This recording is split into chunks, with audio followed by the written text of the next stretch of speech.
I feel unsafe when crossing the slip lane on the southwest corner because cars often enter too fast and don't have enough room to slow down.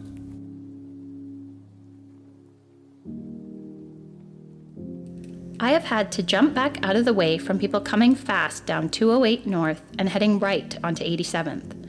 I also live on that corner and have been almost hit numerous times trying to come out of our complex.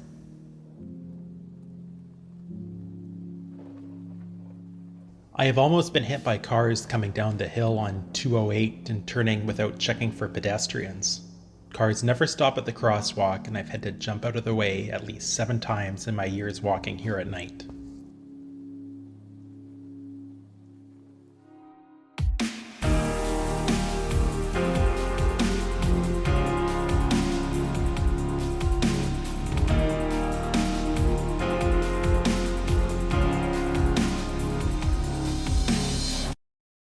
Hey everyone, my name is James from Strongtowns Langley, and welcome to the conclusion of our Slip Lanes project.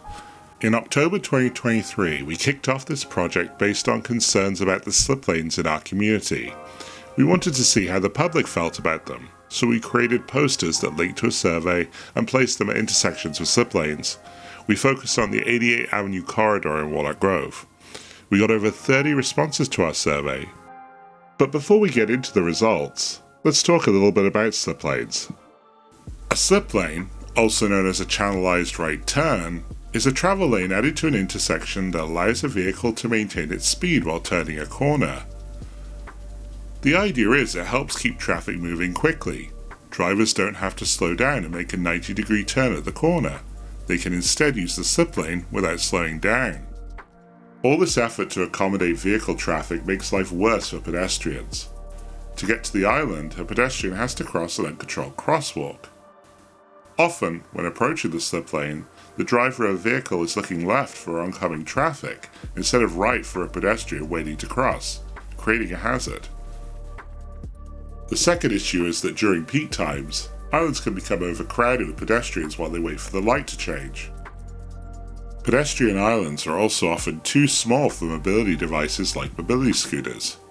As a pedestrian, just waiting on this island can feel unsafe and unpleasant.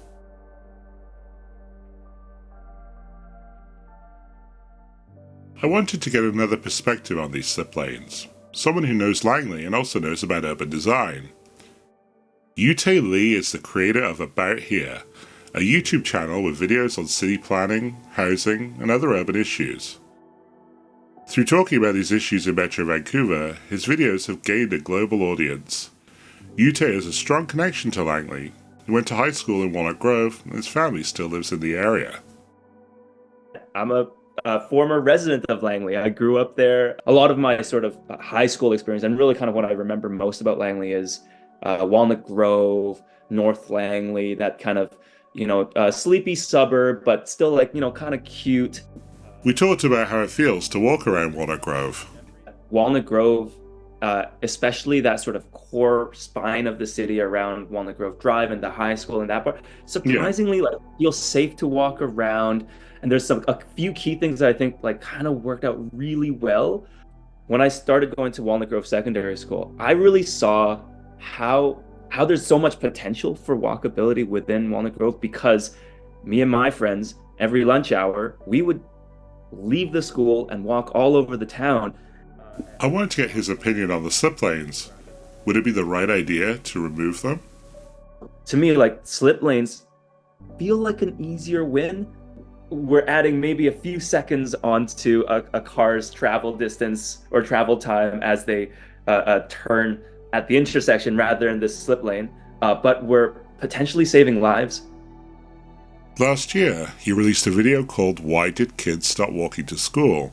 While the video covers a range of causes, Uytae went back to Langley to film this powerful moment. A young child crosses 208th Street and 88th Avenue next to busy and intimidating traffic, with the low camera angle giving us an idea how it must look and feel from a child's perspective. That sort of footage really, in a tangible way, demonstrates how unsafe a lot of these intersections feel. And to me, the real, I mean, I guess you don't really see it in the story, but to me, I felt really strongly about using intersections like 208 and 88th, as well as Walnut Grove Drive and 88th, too, because these are intersections that are so close to schools, Walnut Grove Secondary especially. And I mean, and I have experienced crossing them, literally thousands of times growing up. And it feels quite bizarre that we would still prioritize car traffic that much in those kind of key intersections. 208th Street and 88th Avenue was the highest response from our survey, followed by Walnut Grove Drive and 88th Avenue. Both of these intersections serve as critical nodes when walking through Walnut Grove, so lots of people are trying to cross here. What our survey showed, however, was that people do not feel safe crossing at these and other intersections with slip lanes. 63% of respondents feeling that the slip lanes and islands are unsafe for pedestrians. Whether slip lanes make an intersection better or worse was more split. Perhaps people were just less confident to make judgments about road design. However, a clear majority feels slip lanes made the intersection worse. Only 38% of respondents felt the design of the intersection with slip lanes was okay, with the majority of respondents either feeling there needs to be more room for people or that the slip lanes should be removed altogether. Check out the links in the description to see the results and the summary generated by Google Forms. Due to the size of the posters and where they were placed, nearly everyone who completed the survey was a pedestrian. We didn't get any feedback from motorists. What are these intersections like for someone driving a vehicle?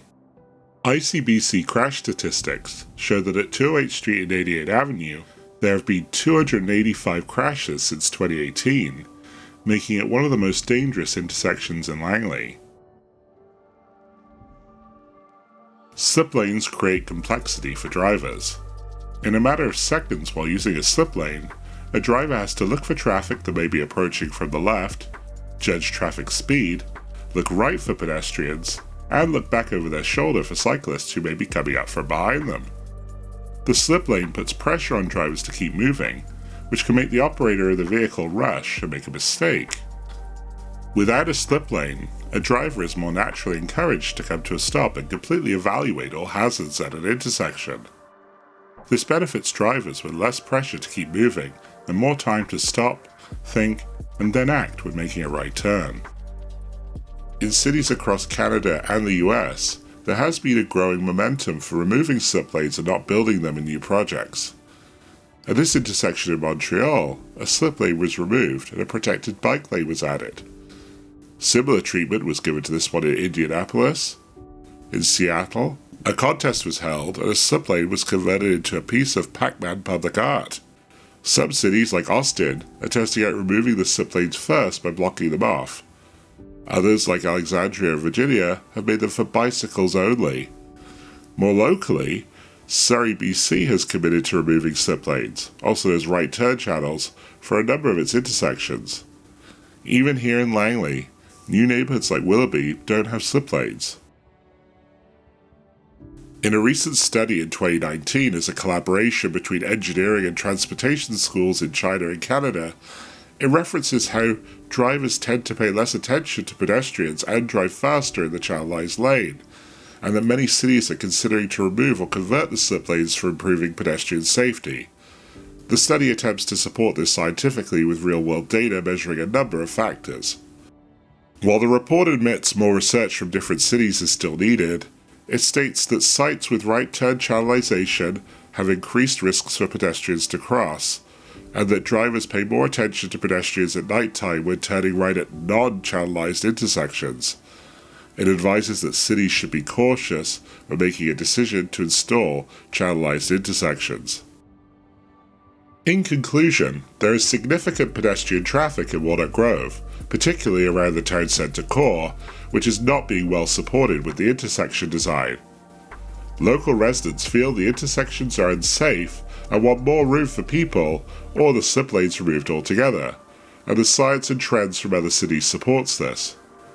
If people don't feel safe when walking, they will choose to drive or simply avoid the area altogether. In newer areas like Willoughby, slip lanes are incredibly uncommon, even on busy roads like 208 Street and 80th Avenue, so it seems like now we know better, but that doesn't mean we can ignore the mistakes of the past. Busy intersections like 208 Street and 88th Avenue may need more changes than just slip lanes removed to make them feel safer, like being converted to a roundabout to slow vehicle speeds. There's already some good news. The Mayor and Council recently voted in favour of spending $180,000 on traffic calming projects, and at the Council meeting added an additional $200,000 on top of this to the traffic calming budget. Yeah, I'd like to move an amendment. Okay, seeing no other speakers, go ahead.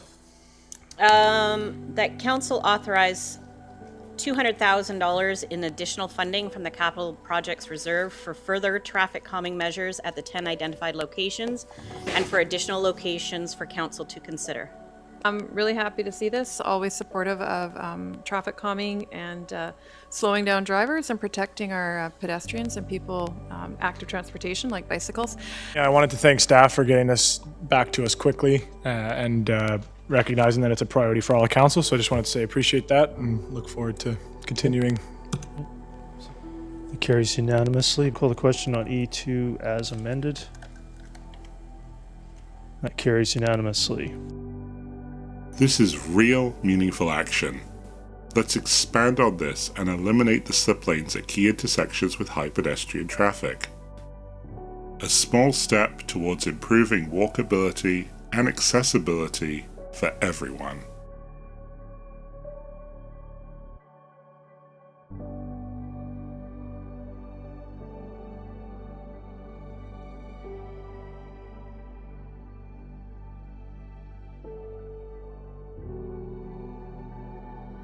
On the last Friday of every month, we hold our Strong Towns Langley online public meeting.